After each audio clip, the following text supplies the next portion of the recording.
शिवडे गावातून सागर वैद्य आमचे प्रतिनिधी आता आपल्याबरोबर आहेत, त्यांच्यासोबत शिवडे गावातले शेतकरी देखील आहेत।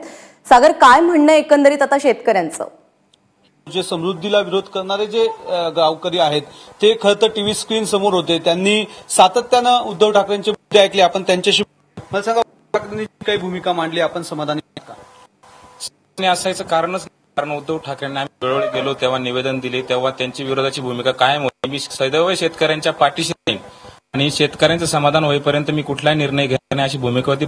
काल उद्धव एकनाथ शिंदे जे बांधकाम मंत्री आहेत शिवसेनेचे, स्वतः हिंगण्याला जाऊन जर थेट खरेदी करतील, कमीत कमी समृद्धी बाधित जे गावं आहेत किंवा जे नाशिक जिल्ह्यातील जे सुपीक बागायती जमिनी असलेले गावं आहेत त्यांचा जो विरोध आहे तो कसा रीतीने शांत करता येईल त्या भूमिकेसाठी त्यांनी कमीत कमी इथे यावं, प्रत्यक्ष सुपीक बागायती जमिनी आहेत की नाही त्या बघाव्यात आणि नंतर तो निर्णय अशी आमची अपेक्षा किमान यायला पाहिजे।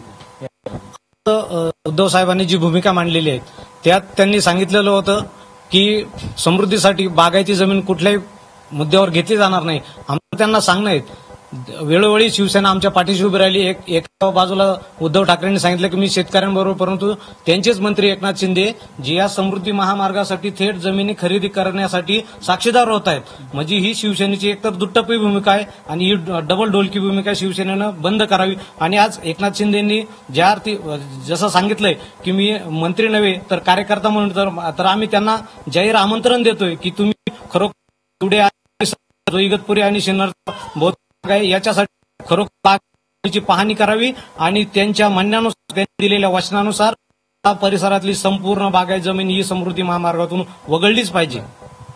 आतापर्यंत उद्धव साहेबांनी पत्रकार परिषद घेतले, शेतकरी मेळावे घेतले।